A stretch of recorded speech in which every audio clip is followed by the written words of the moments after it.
Ini yang KFC kita itu gimana tanggapannya umat ya Bu ya? Oh, yang KFC program kita kemarin bagus Mbak, baik, sangat menarik, positif, terutama untuk yang part kedua. Tetapi dirasa banyak yang mengatakan ada yang kurang lengkap nih part kedua, benar ya Mbak Ika ya? Apa ya Bu Ani kira-kira? Nggak tahu ini Mbak Eri nih kayak sepertinya apa Mbak? Oh, yang KFC part 2 kata yang part 2 itu. Betul. Nah, yang part 2 itu Romo berkatekese tentang kredo atau aku percaya. Nah, yang disampaikan Romo Bowo itu baru Allah Tritunggal. Padahal kita mempercayai dalam aku percaya itu aku percaya akan Roh Kudus, itu yang terakhir itu ya yang dibahas ya.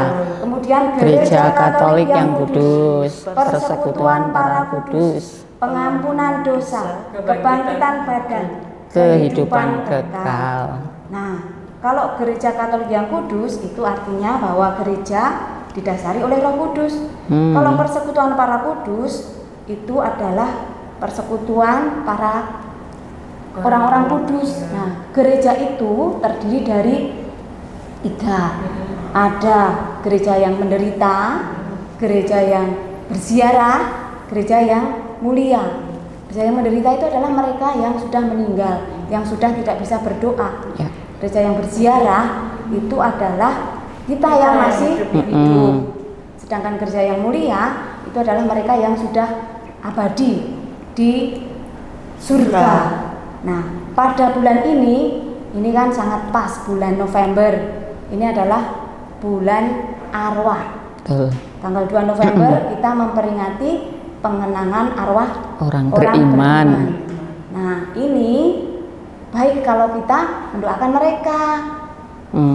Kalau begitu, Mbak Eri saja yang melengkapi untuk part kedua yang kurang lengkap kemarin tuh loh Mbak.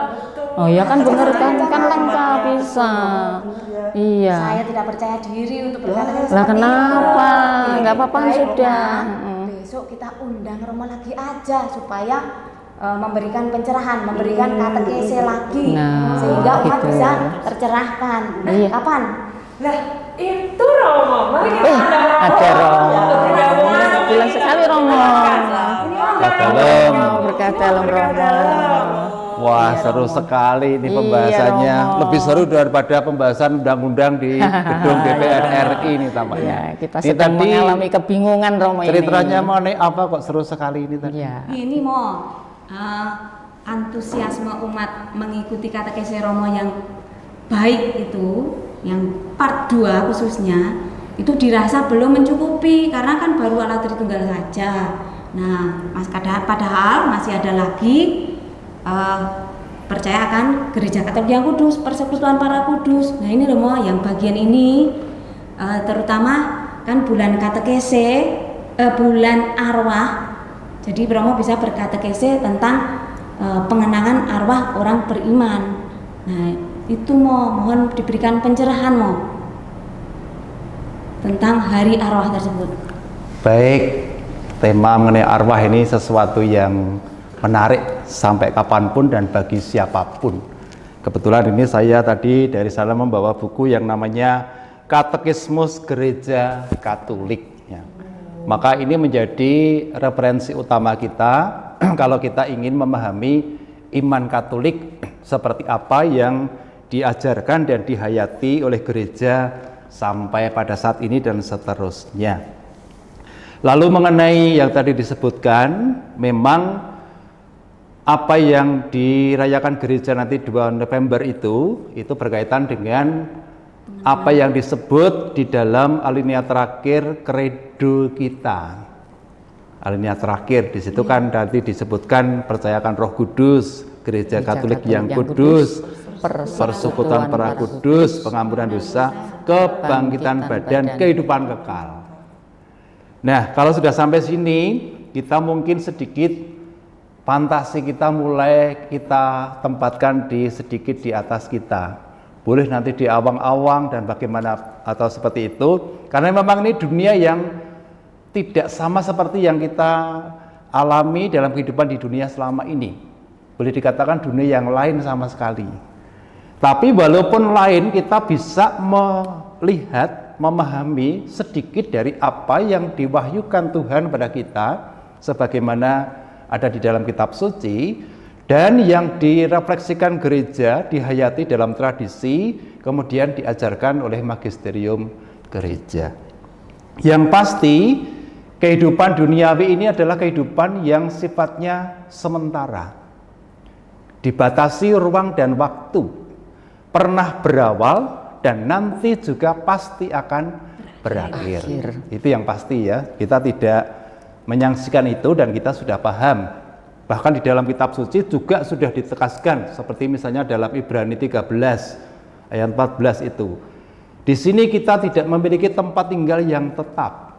Itu kata surat Ibrani 13. Dan bahkan di dalam Mazmur kalau dibuka pasal 44 disebutkan kita itu bahkan berada di dalam bahaya maut sepanjang hari.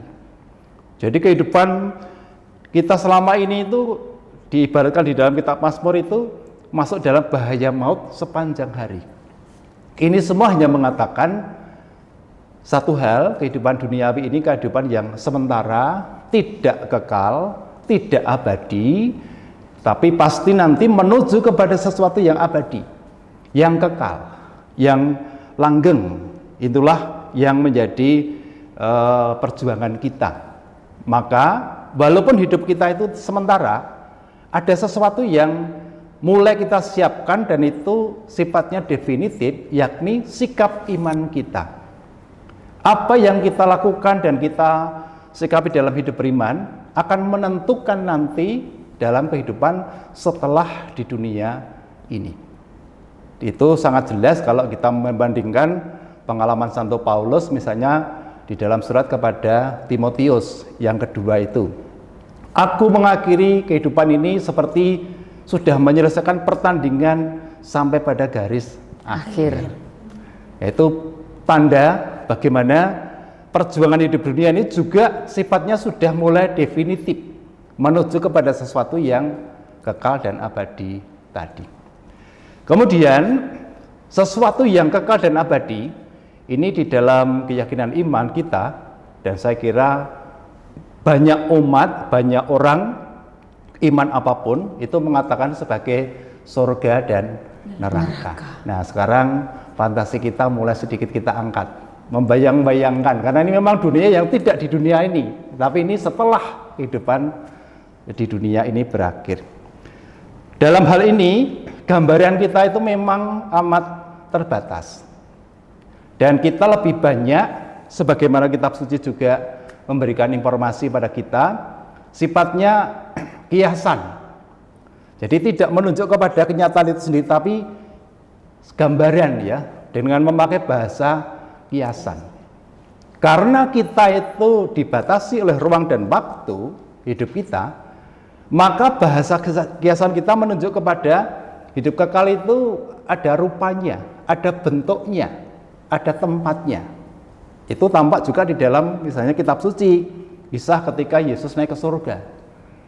Nah, orang naik ke surga itu kan pasti gambarannya ada satu tempat di sana. Kalau tidak naik tetapi turun, misalnya di dalam Yohanes 3, Yesus turun dari surga, sama kan? Jadi ada tempat di surga yang kemudian itu Yesus turun dan masuk ke bumi. Di tempat lain misalnya Matius 5, upahmu besar di surga. Wah, surga kembali digambarkan itu tempat, ya, tempat. Atau di dalam teks lain misalnya Lukas 10, namamu sudah terdaftar di surga. Wah, kita membayangkan kan, nangkarono nama kita, berarti ono cari ono sekretarisnya ini. Ada yang mendokumentasikannya. Ini kan semua gambaran kiasan yang menunjukkan bahwa yang kekal, yang abadi itu ada bentuknya, ada wujudnya. Sekali lagi itu bahasa kiasan. Jadi tidak menunjuk kepada kenyataan itu sendiri. Itu yang perlu kita sadari. Yang pasti adalah surga itu adalah kesatuan yang abadi, yang bahagia dengan Allah Bapa. Itu yang pasti. Kesatuan yang bahagia dan abadi. Abadi itu tak bisa berubah, tak bisa digantikan oleh apapun. Kesatuan itu muncul karena kebangkitan Kristus. Jadi orang bisa bersatu dengan Bapa itu kalau ikut di dalam kebangkitan Kristus. Bahkan di dalam Yohanes dikatakan Yesus itu satu-satunya jalan menuju kepada Bapa.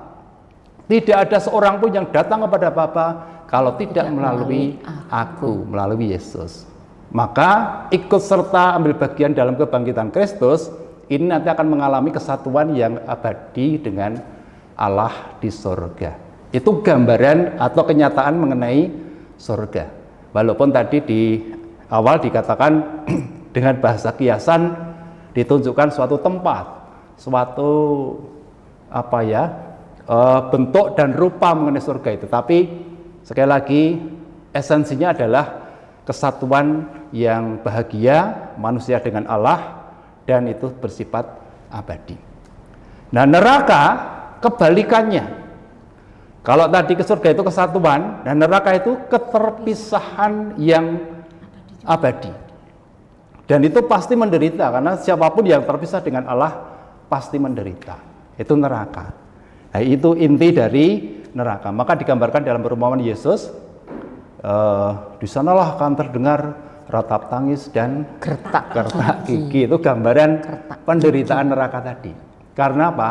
Terpisah dengan Allah secara total dan abadi. Nah, pada kesempatan ini baik mungkin kita pernah merasakan, melihat setelah orang meninggal itu apa toh yang terjadi? Apa yang kemudian dialami orang siapapun setelah meninggal? Ini yang mungkin tidak banyak kita bahas karena mungkin juga kita takut.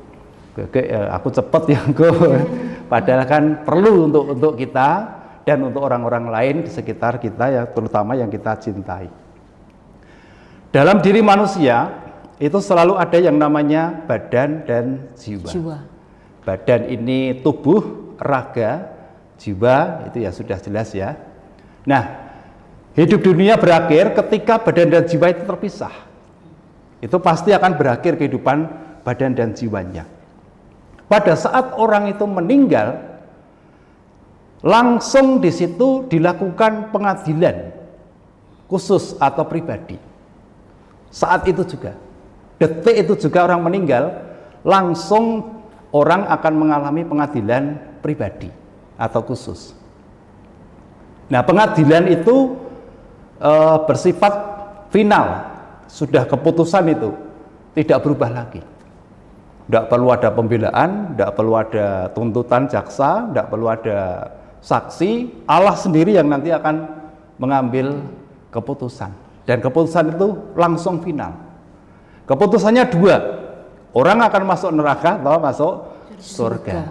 Itu saja. Setiap jiwa, siapapun, agama apapun, suku manapun, dimanapun berada, tua, muda, semuanya akan mengalami. Seketika meninggal, orang akan langsung mendapatkan keputusan final itu, surga atau neraka. Nah, ada orang yang kemudian dalam perkembangan itu diputuskan ke surga, tetapi ada kendala kekudusannya belum sempurna. Syarat kekudusan untuk bersatu dengan Allah belum, katakanlah belum lengkap.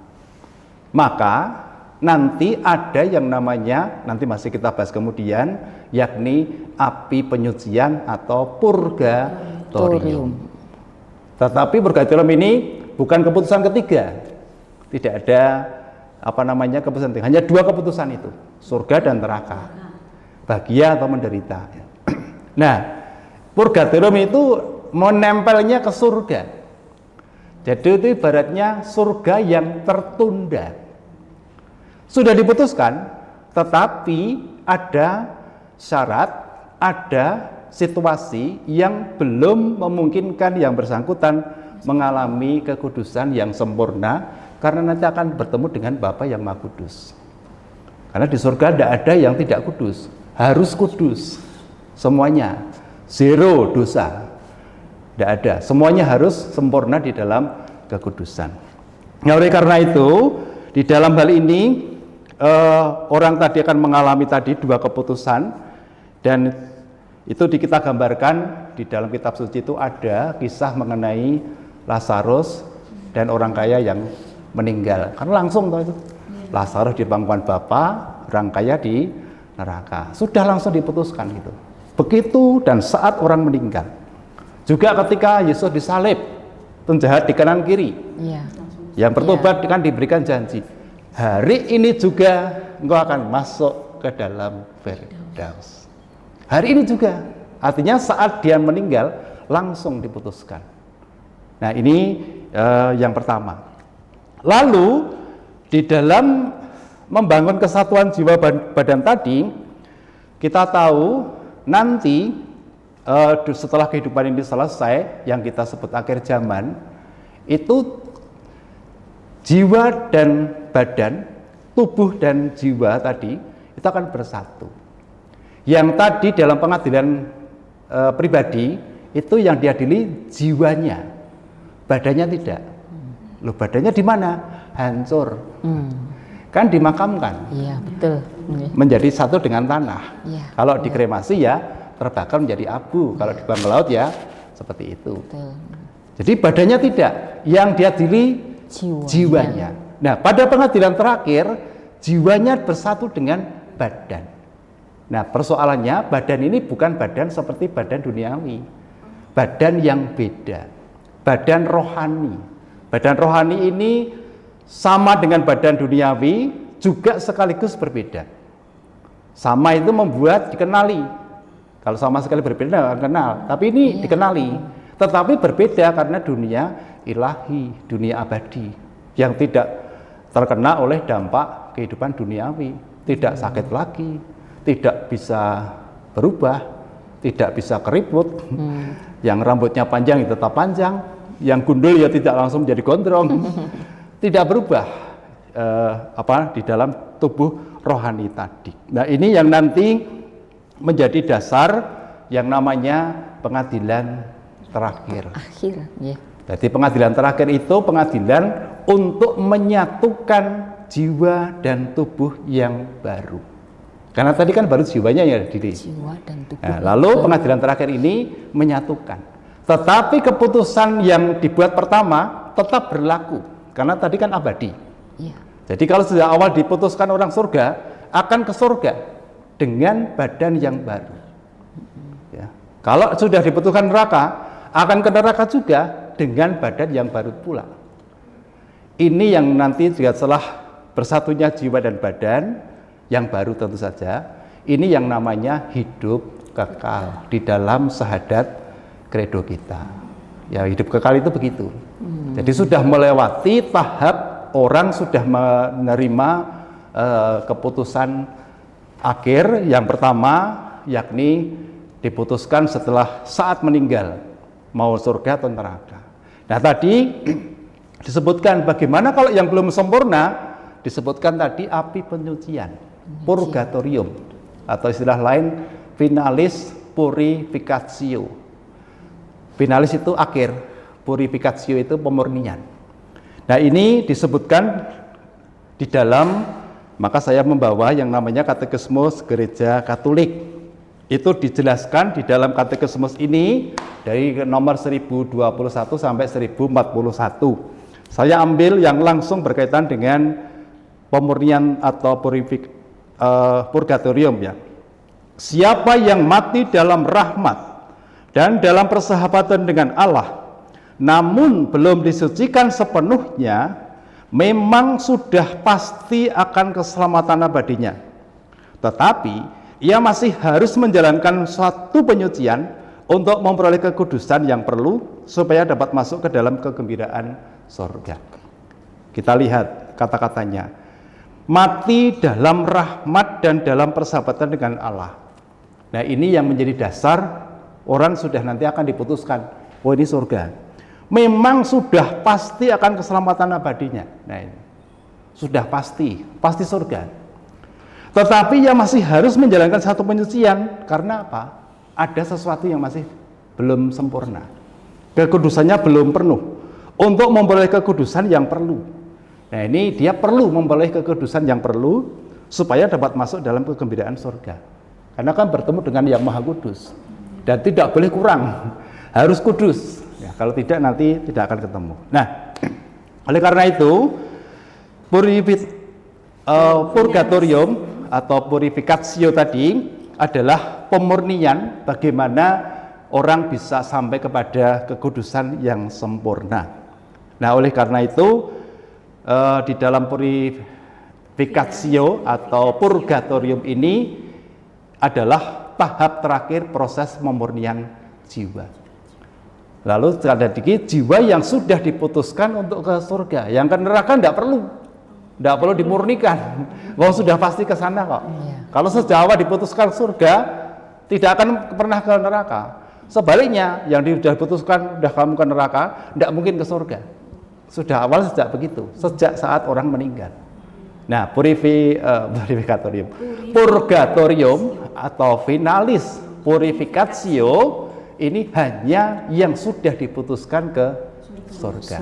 Supaya dimurnikan jiwanya dan pantas bertemu dengan yang Maha Kudus.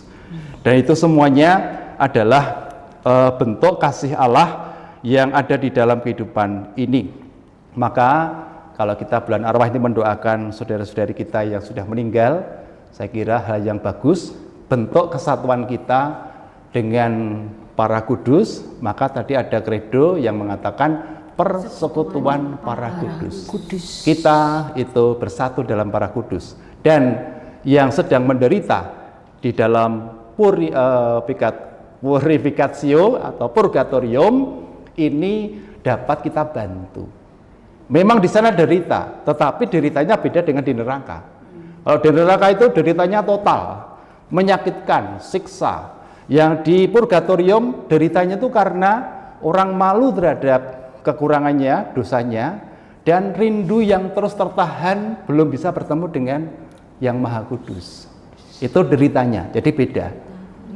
Sedikit ada derita tetapi berbeda bobot maupun isinya dengan yang di neraka. Nah, purgatorium itu membuat orang dimurnikan dan layak untuk masuk surga pada saatnya, sehingga nanti mengalami pada zaman akhir kesatuan jiwa dan raga yang baru. Ini sedikit gambaran apa yang terjadi di dalam dunia setelah kematian. Dunia yang belum kita alami, tetapi pasti kita akan sampai ke sana. Siapapun manusia itu ada. Itu kurang lebih yang bisa saya berikan. Kan setiap ada orang yang meninggal, kita selalu mengucapkan semoga jiwa-jiwa orang yang beriman beristirahat dalam ketentraman karena kerahiman Tuhan. Lalu ini kan yang dimaksud beriman ini apakah yang sudah dibaptis atau bagaimana? Mau kan tentu kita ini juga punya saudara yang tidak dibaptis dan kita juga mengasihi mereka. Apakah ada kemungkinan untuk keselamatan bagi mereka? Keselamatan selalu ditawarkan kepada setiap orang, karena bukan monopoli kita umat Katolik, umat yang mengimani Kristus dalam gereja Katolik, tetapi kepada semua orang. Kristus menebus itu dosa itu untuk semua orang tanpa kecuali. Nah, umat beriman itu yang khusus adalah kita yang mengimaninya. Lalu yang tidak mengimani Kristus secara langsung, selama itu aja di dalam dokumen Konsili Vatikan kedua, selama dia dengan ketulusan hati dan dengan kesadaran diri yang sungguh dalam mencari Allah dan melakukan kehendaknya, dia akan sampai kepada keselamatan. Itu yang namanya istilahnya iman anonim. Nah, kita itu jelas mengimani Kristus sebagai satu-satunya jalan menuju Bapa. Akan lebih jelas, akan lebih pasti. Tapi juga yang tidak, itu juga terbuka pada keselamatan, karena Tuhan itu menciptakan manusia dan memanggil keselamatan supaya bersama dengan Tuhan nanti pada saatnya. Jadi berlaku untuk semuanya itu, tidak hanya kita yang dibaptis. Ya, terima kasih Romo. Berarti kita sangat beruntung ya mau punya api penyucian itu ya. Apalagi di bulan arwah ini, ketika ada nama-nama orang-orang yang kita kasihi disebut dalam perayaan Ekaristi arwah, kita tentu akan langsung mengenang mereka. Ini adalah sanak saudaraku yang sudah meninggal. Kita teringat akan kenangan-kenangan baik mereka. Betul. Dan kita juga berharap mereka pun juga mendapatkan kebahagiaan abadi. Nah, ketika mereka namanya disebut, tentu kita akan bangga ya. Iya. Kita pun nanti juga berharap ketika kita dan semuanya sudah meninggal, nanti ada yang mendoakan juga. Mendoakan. Ya. Gitu ya? Iya. Paham ya? Paham. Nah. Dan Begitu Romo, terima kasih ya Romo atas katekesenya. Semoga kami dapat melanjutkan kepada umat dan Bapak Ibu serta sanak saudara umat GIK terutama yang menyaksikan katekese hari ini dapat tercerahkan tentang pengenangan arwah orang beriman. Semoga jiwa-jiwa orang yang beriman beristirahat dalam ketentraman karena kerahiman Tuhan. Amin. Bapak Ibu dan saudara-saudari, jangan lupa terus menyaksikan channel YouTube GIK. Jangan lupa juga like, komen, dan subscribe. Ada gift dari Romo bagi Bapak Ibu serta saudara-saudari yang menuliskan komen di kolom komentar. Demikian katekese hari ini bersama Romo paroki kita, Romo Robertus Yunitri Wibowo. Sekali lagi terima kasih Romo. Sama-sama. Terima kasih Romo. Terima kasih kembali. Sampai jumpa part berikutnya. Berkah dalam.